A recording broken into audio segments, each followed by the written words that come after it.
Part 1. Okonkwo and his clan. Chapter 1. Okonkwo was well known throughout the 9 villages and even beyond. His fame rested on solid achievements. As a young man of 18, he had brought honor to his village. He had thrown the great wrestler named Amalanzi, the cat, who for 7 years was unbeaten. The old men agreed it was one of the fiercest fights ever. The drums beat, and the spectators held their breath. Amalanzi knew how to fight, but Okonkwo was as slippery as a fish in water. Every nerve and muscle stood out on their arms and on their backs. In the end, Okonkwo threw the cat.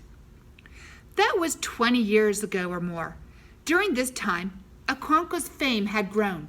He was tall and huge, and his bushy eyebrows and wide nose gave him a very severe look. When he walked, he seemed to walk on springs as if he was going to pounce. And he did pounce on people quite often. He had a slight stammer, and when he was angry and could not get his words out quickly enough, he used his fists.